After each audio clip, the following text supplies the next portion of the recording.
Hi and welcome back to Foliage Part 2. You can see I got my leaf card back here, got rid of my ferns, and now we're going to make a tree.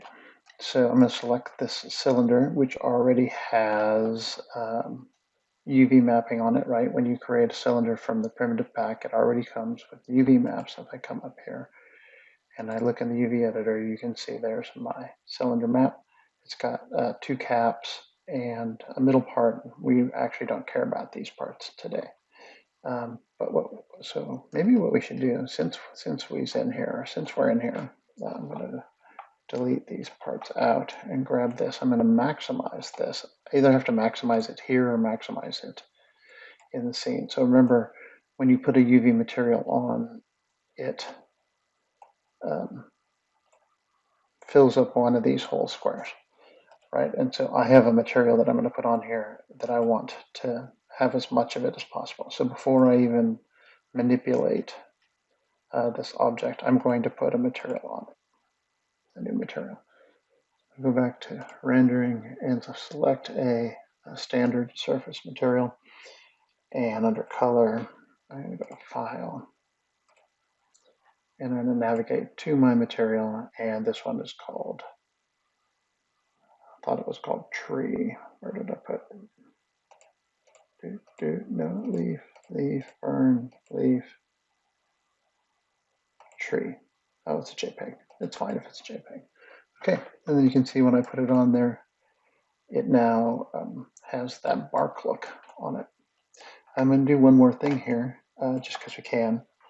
This isn't the right way to do it, but this is a quick and dirty way to add a little texture to it. Actually, I'm not going to do that. I'll teach you the right way. I shouldn't teach you the wrong way. So basically, you can take this texture here and add it as a bump map as well. So,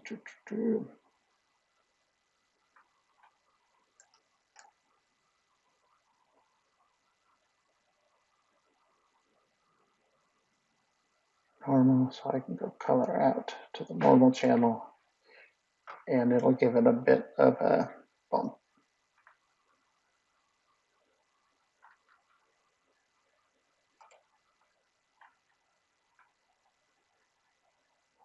All right. You can also, if it's PBR, you can also set this one out to specular. See, it doesn't seem to be doing much. So we'll just be happy that it's this. Okay, so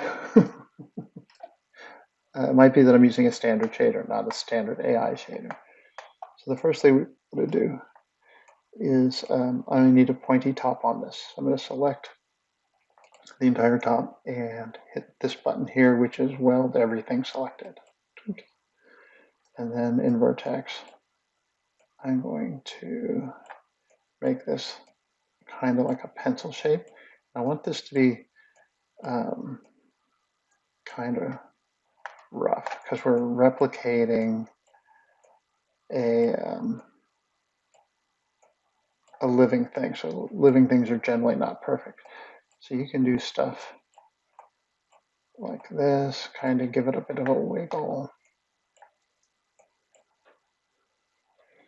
And maybe this part here is a lot thinner.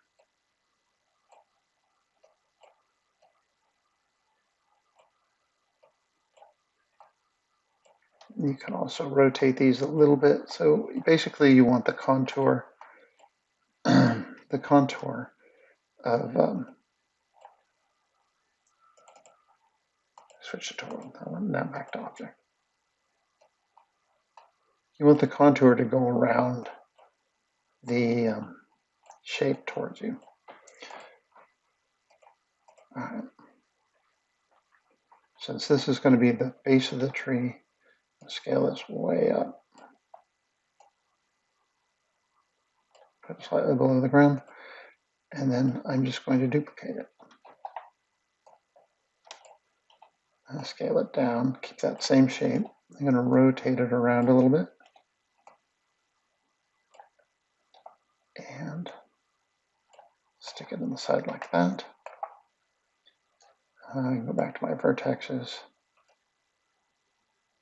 and maybe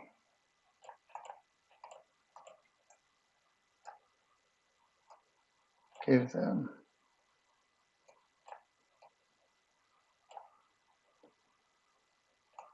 a little bit more twist to them. And you should always, by the way, look at these from all angles, because you might want to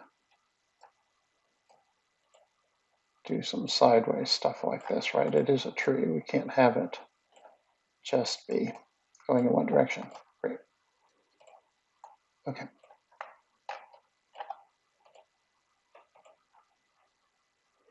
So we can just keep repeating this.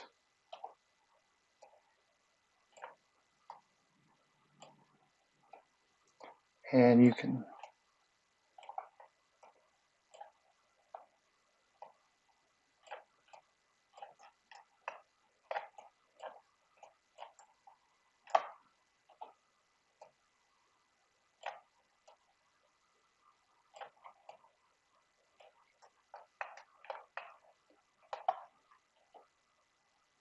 keep scaling it. It's got to fit into that branch.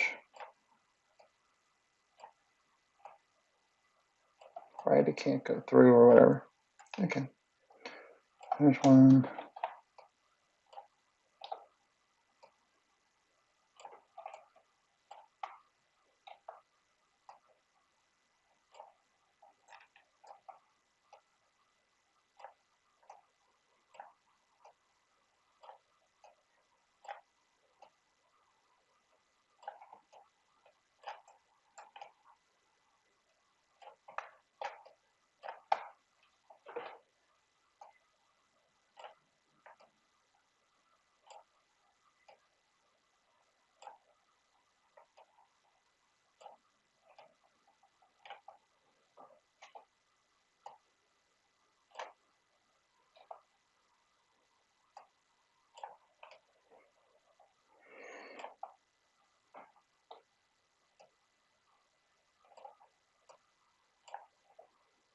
And I'm just scaling it down to make it smaller so it'll fit into the tree branch, and then scaling it longer so it has a little bit of a thing to it. Great. And of course, if you wanted to, now that you have a tree branch, you can combine those.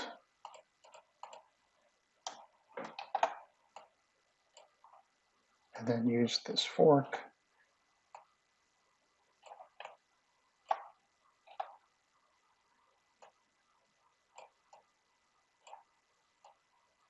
as the tree branch.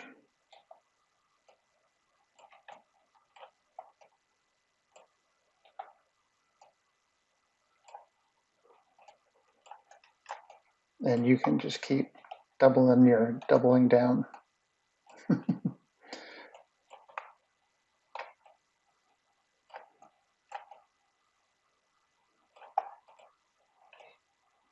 Until you've built that entire branch. The thing with organics is, right, they get really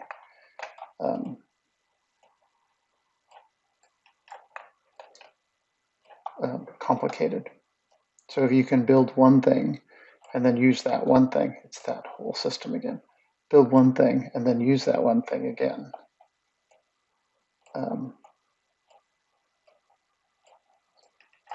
And again and again and again, then you're saving yourself a ton of time.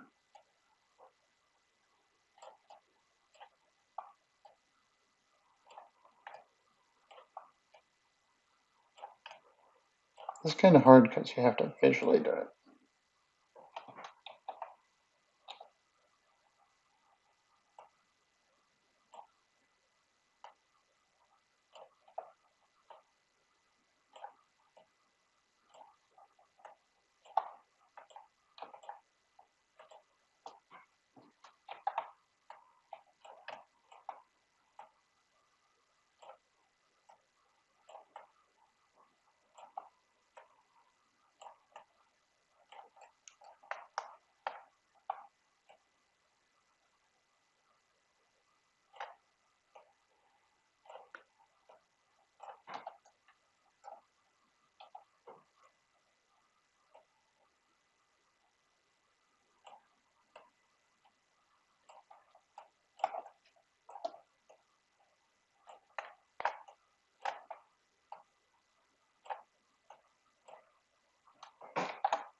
So it's better to do an orthographic view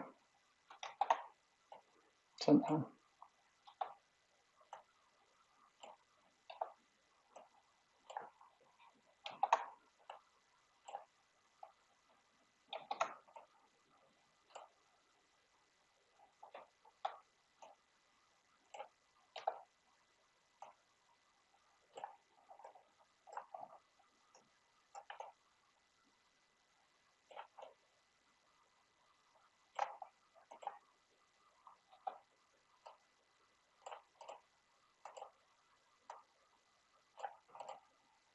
Do you new?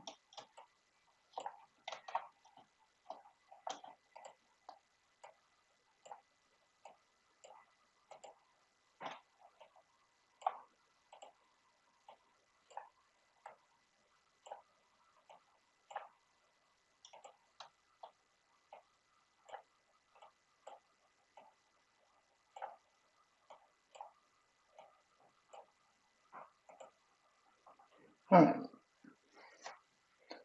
And now if we render it, you can see it looks like a tree. If I back out, I'm not being very careful, but I'm trying to go fast.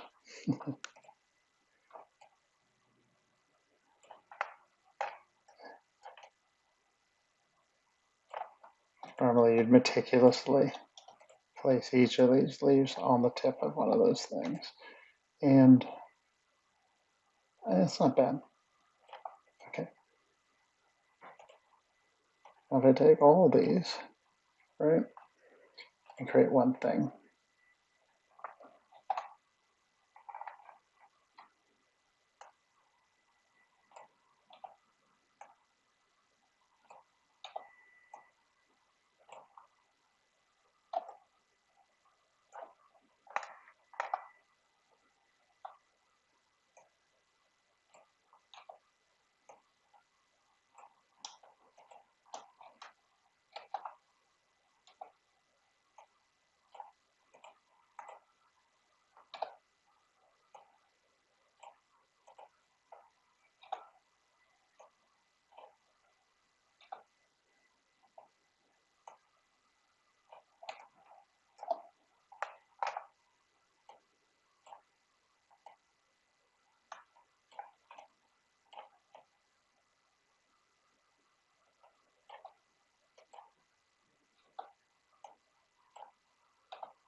There we go. What a pain, huh? We got some branches going. And of course, now if I combine these,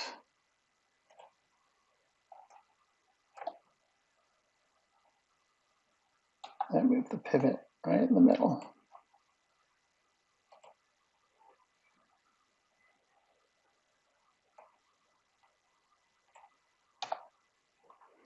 Then I can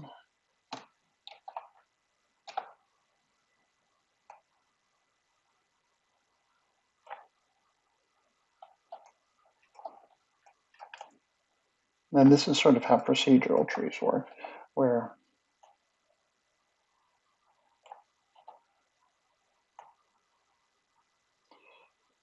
they're based on duplicating and expanding existing stuff.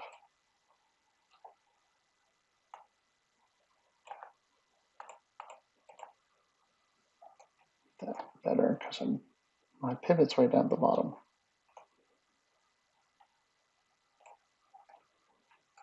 And I want it right there.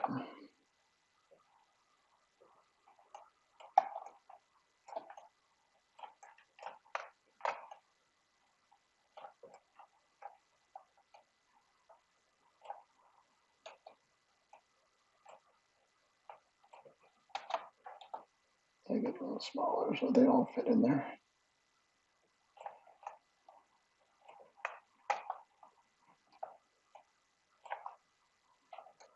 And Control D again.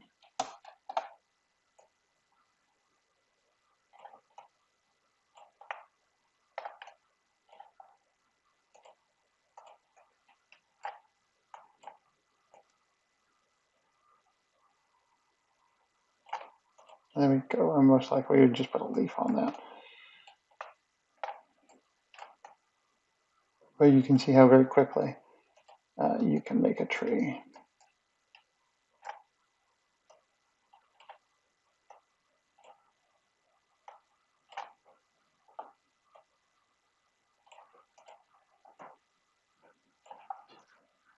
So there is yet another system. Hold on to your hats. Okay, if I were to create another sort of polygon, just a 1 by 1, and for fun, I will rotate it along the X90 so we can see it. And then I'm going to put another standard material on it.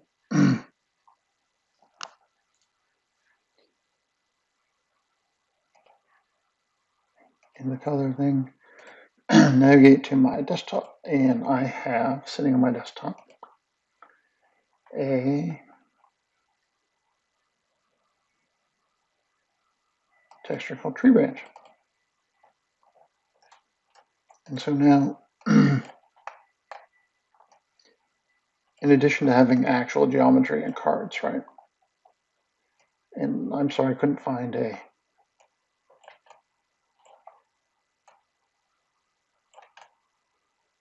branch with a matching leaf.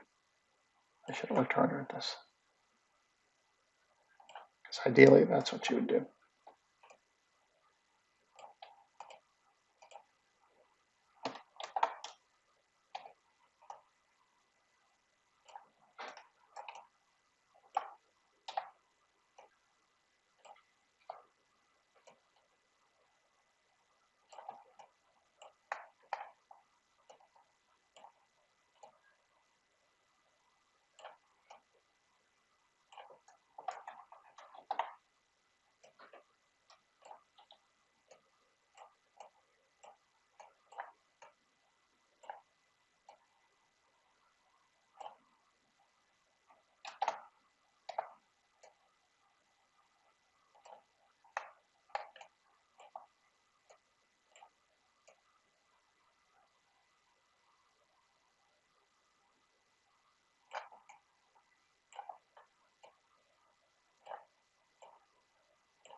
Okay, now if I go to render that, you can see we have the cards here on single, the leaves here on single cards, the branches here on multiple cards, and then the actual tree geometry. So if I spin around, oh, and if I have IPR on, if I spin around, you can kind of see the cards fail sometimes, but once again, if you're looking at this tree from far away, you will never notice. You just want to see the outline of the tree. Okay.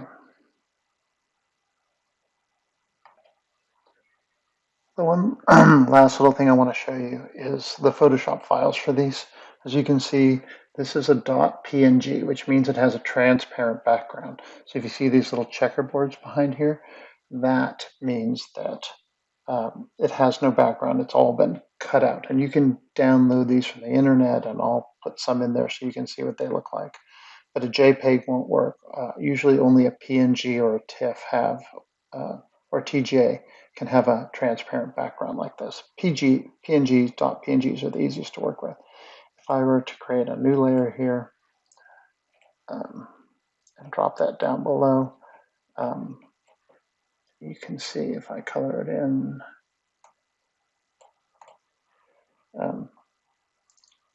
that where this is cut out. And so this means that when I put this texture on an object in the engine, it says, okay, there's nothing there, I'm not going to show it. And you have to use the settings that I've been showing you. and it should go just great. This happens in Engine um, and in rendering in Maya. If you want to make your own, it's pretty easy. It's just a lot of work. So if I combine these two, you can come up here and go select subject, X, V, get rid of that one. And it didn't do a great job. As I say, it's kind of a bit of work sometimes where you have to kind of get in here, and sometimes you have to use the eraser tool to clean up like little bits of white. You can even see in here this isn't a great one. It's not really cleaned up very well. But you can see as I erase these orange bits,